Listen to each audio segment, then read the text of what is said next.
Hello বন্ধুরা, কেমন আছো? আশা করি ভালো আছো। আবারও নিয়ে চলে এলাম নতুন ভিডিও। ভালো লাগলে লাইক কমেন্ট করবেন, আর সব বন্ধুদের কাছে ভিডিওটা পুরোপুরি শেয়ার করে দেবেন। পুরোপুরি ভিডিওটা দেখবেন, টেনে টেনে দেখবেন না। যাই হোক, দেখতেই পাচ্ছ ডিমের কালিয়া কিভাবে করবে সেটা একবার দেখে নিন। অতি অবশ্যই ভিডিওটা দেখা খুবই জরুরি, না হলে বুঝতেই পারবেন না। যাই হোক, এখানে আমি ডিম নিয়ে নিয়েছি 4টে। আপনারা চাইলে বেশি করেও নিতে পারো, অসুবিধা নেই। যেমন ডিম নেবে তেমন পেঁয়াজের পরিমাণে দিতে হবে। যাই হোক, আমি 4টে ডিম নিয়েছি। 4টে ডিম আমি এখন ভালো করে সিদ্ধ করে নিয়েছি। সিদ্ধ করে নিয়ে ডিম 4টে আমি অলরেডি থালার মধ্যে তুলে নিয়েছি। অবশ্য ডিমের ভিতরে এই মুহূর্তে ঠান্ডা জল দেওয়া যাবে না। ঠান্ডা জল দিলে ডিমের যে ছাড়ানো ভাবটা সেটা ছাগলা ছাগলা উঠে যাবে। একটু ডিমটাকে সিদ্ধ করে নিয়ে একটু কিছুক্ষণ 2 মিনিট মতো একটু খালি রেখে দিতে হবে গরম জল থেকে তুলে। তারপরে ডিমটাকে ছেলে নেবে, তারপর দেখবে খোসা এমনি উঠে যাবে। যাই হোক, আমি এখানে এখন পেঁয়াজ নিয়ে নিয়েছি। পেঁয়াজ হচ্ছে 6খানা পেঁয়াজ আছে এখানে, 2খানা টমেটো, আর ছোটো ছোটো 3টে লঙ্কা আছে। 3 পিস লঙ্কা কেটে দিয়েছি, যেটি হোক বেশি লঙ্কা দেওয়া যাবে না। অলরেডি কাটা হয়ে গেছে। আমার আদা আর রসুন একটুখানি আছে। আর যে আমি এখন কড়াই বসিয়ে দিয়েছি, কড়াইটা অলরেডি ভালো করে গরম করে নিতে হবে। কড়ার মধ্যে অলরেডি গরম হয়ে গেছে। আমি এখন তেল দিয়ে দিচ্ছি। তেলটা একটু গরম করে নেব ভালো করে।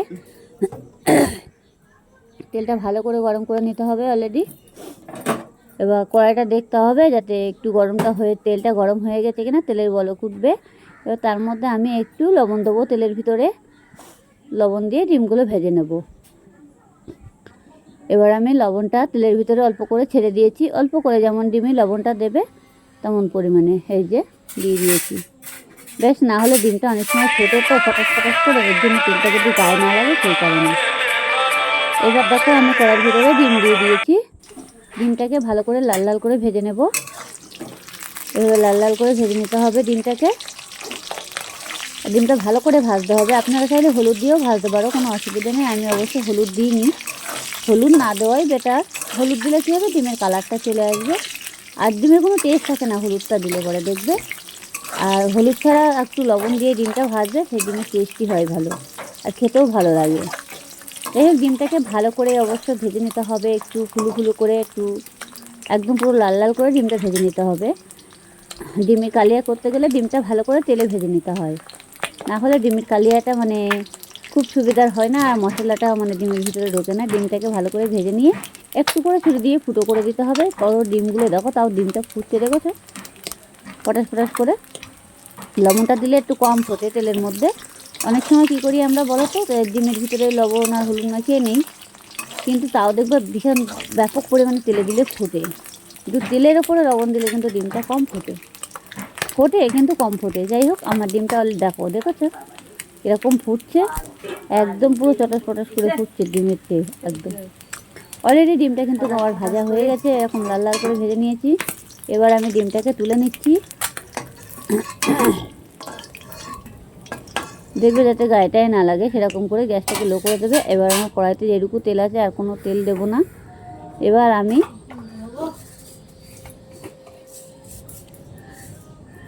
এবার একটু ফোড়ন দিয়ে দিলাম, গোটা জিরে ফোড়ন, গোটা জিরে দিয়েছি। এবার দেব আদা আর রসুন কুচি, আমি ঘষে রেখে দিয়েছিলাম। আপনারা চাইলে মিক্সারে বাটায় বেটে নিতে পারো, অসুবিধে নেই। আর একটু শুকনো লঙ্কা দিয়েছি, 2-3টে শুকনো লঙ্কাটা দিয়েছি, 3খানা শুকনো লঙ্কা দিয়েছি। এটি হোক, লঙ্কাগুলো আমি চিড়িনি কোনোভাবে, গোটা দিতে হবে, না হলে ঝাল হয়ে যাবে। এবার এটা ভালো করে ভেজে নিলাম, নিয়ে এবার যে আদা কুচি আর 2-3টে রসুন কুচি, সেটা আমি দিয়ে দিয়েছি তেলের মধ্যে। এটাকে ভালো করে ভেজে নিতে হবে। এটাকে দিয়ে দিলাম, তো ভালো করে নাড়তে হবে। এবার আদাটা রসুনটা ভালো করে ভেজে নিতে হবে, যাতে কাঁচা গন্ধ ভাবটা যাতে না থাকে, সেরকমভাবে ভেজে নিতে হবে লাল লাল করে। পুরোপুরি ভিডিওটা দেখবে, তাহলে বুঝতে পারবে, নাহলে টেনে টেনে দেখলে কিন্তু বুঝতে পারবে না। ডিমের কালিয়া কিভাবে করতে হয় অতি অবশ্যই দেখা খুবই জরুরি। এবার আমার এটা মশলাটা অনেকটা ভাজা হয়ে গেছে, লাল হয়ে গেছে, দেখতেই পাচ্ছ। এবার আমার যে পেঁয়াজটা কাটা ছিল আর টমেটোটা আমি দিয়ে দিলাম। পেঁয়াজ আর টমেটোটা দিয়ে দিয়েছি, দিয়ে এটাকে ভালো করে আমি এখন ভেজে নেব। পুরো লাল লাল করে ভেজে নিতে হবে একটু।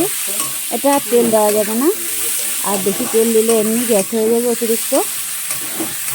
আর এমনি দেখবে সবসময় মাঝে মধ্যে একবার ডিমের কালিয়া তৈরি করে, পেঁয়াজটা ঠান্ডা তো খাওয়া ভালো। অবশ্য ডিমটা অবশ্য গরম, কিন্তু পেঁয়াজ ঠান্ডা, শরীরের পক্ষে গরমের সময় ভীষণ উপকারী ডিমের কালিয়া করে খাওয়াটা। যাই হোক, আমি এখন লবণ দিয়ে দিচ্ছি নিয়ম মতো। এই লবণটা দিয়ে দিলাম।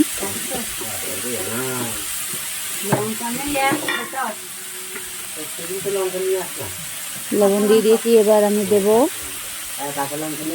জিরে গুঁড়ো, জিরে গুঁড়ো দিয়ে দিলাম।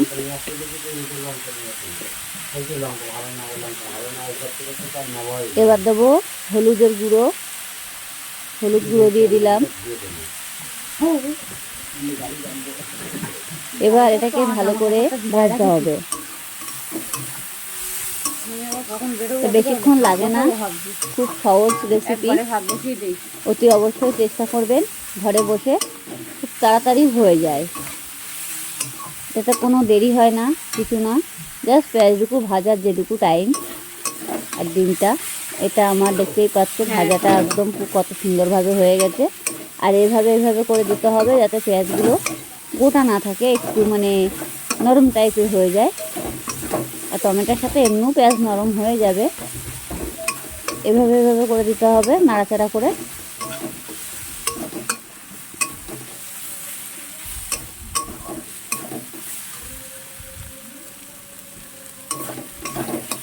এভাবে নাড়তে হবে যাতে আবার তলায় না লেগে যায়, সেটুকু খেয়াল রাখতে হবে। খুব সহজ রেসিপি, অতি অবশ্যই চেষ্টা করবেন, তাহলে বুঝতে পারবেন। এখানে কিন্তু পেঁয়াজের ভাগটা একটু বেশি দিতে হবে, তাহলে খেতে স্বাদ হবে। মনে করবেন যে পেঁয়াজটা একটু কমিয়ে দেবো, কিন্তু পেঁয়াজ কমিয়ে দিলে হবে না, একটু পেঁয়াজের ভাগটা বেশি দিতে হবে। দেখতেই পাচ্ছেন কতগুলো পেঁয়াজ নিয়েছিলাম, 6খানা পেঁয়াজ নিয়েছিলাম। 4টে ডিমে 6খানা পেঁয়াজ দিতে হবে। আর যদি কোনো বড় অতিরিক্ত হয় তাহলে দুটো অতিরিক্ত বড় হলে, আর যদি মিডিয়াম সাইজ হয় তাহলে 4-6খানা দেওয়া লাগবে। আমার কিন্তু পেঁয়াজ ভাজাটা আর টমেটোটা হয়ে গেছে অলরেডি। এবার আমি যে ডিমটা ভেজে রেখেছিলাম, সেই ডিমটাকে আমি ছুরির সাহায্যে, আপনারা চাইলে খুন্তি হোক কিংবা যে যা দিয়ে পারবে একটু কেটে দিতে হবে। এটাকে আমি এখন কড়াইটা ঢেকে দেবো কিছুক্ষণ, জালটা লো করে। এবার ঢেকে দিয়েছি, হালকা পরিমাণে একটু জল দিয়েছি, দিয়ে ডিমটা দিয়ে দিয়েছি। এই যে ডিমটা দেওয়া হয়ে গেছে। ডিমটাকে একটু কেটে দিয়েছিলাম, কেটে দিয়ে একবারে পুরো দিয়ে দিয়েছিলাম। হালকা একটু গরম মশলা দেবো, গন্ধটা কিন্তু সেই দারুণ বেরোচ্ছে। মাংস ফেল, মানে এইভাবে করে খেলে পরে মাংস আর কীরকম লাগে তার থেকেও ভালো লাগে। ডিমের কালে এত টেস্টি, অতি অবশ্যই চেষ্টা করবেন, তাহলে পেরে যাবেন। আর অবশ্য তোমরা ভিডিওটা পুরোপুরি দেখবেন, টেনে দেখবে না, তাহলে টেনে দেখলে কিছুই বুঝতে পারবে না। আমি আবারও বলছি, টেনে দেখবে না, পুরোপুরি ভিডিওটা দেখবে, তাহলে বুঝতে পারবে। এখন আমি ঢাকা দিয়ে দেবো, ডিমের ভিতরে যে ঝোল ভাবটা সেটা ঢুকে যাবে। যদি বলো কীভাবে, ডিমটাকে একটু ভেজে নিয়েছিলাম, ভালো করে ভেজে নিয়েছিলাম, ছুরির সাহায্যে মাঝখান দিয়ে বড় করে ফুটো করে দিয়েছি। এবার আমি একটু ভালো করে নাড়াচাড়া দেবো। দেখো অলরেডি ডিমের কালিয়াটা তৈরি হয়ে গেছে, আর একটু পরিমাণে হবে, হালকা পরিমাণে। এভাবে একটু নাড়তে হবে, যাতে দেখবে যাতে তলায় না লেগে যায়, সেইটুকু খেয়াল রাখতে হবে এখন। আর পেঁয়াজগুলো কত সুন্দরভাবে নরম হয়ে গেছে। এরকম করে ডিমগুলো এভাবে পাতিয়ে দিতে হবে।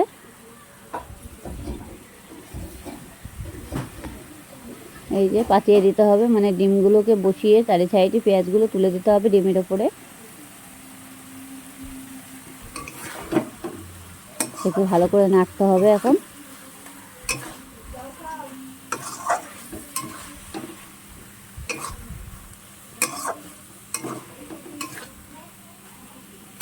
আর এই ডিমের কালাই এত টেস্টি হয়, না খেলে বুঝতেই পারবে না। অল্প একটু দিয়েই খাওয়া হয়ে যায়। আর ডিমের কালিয়া করেই খাওয়া ভালো, একটু পেঁয়াজটা বেশি পড়ে, শরীরটা অনেক সময় ঠান্ডা থাকে। পেঁয়াজে এমনি শরীর ঠান্ডা থাকে সবসময়ের জন্য, ডিমের কালিয়াটা করলে মাঝে মধ্যে একবার করে খাওয়া দরকার।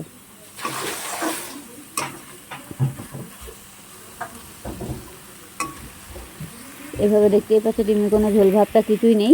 অলরেডি আমার ডিমের কালিয়া হয়ে গেছে, আমি একটা পাত্রে তুলে নিচ্ছি। এই দেখো, দেখেছো পাত্রের মধ্যে তুলে নিয়েছি। ভালো লাগলে লাইক কমেন্ট করতে ভুলবে না কেমন। বাই, টাটা, আবার পরে দেখা হবে।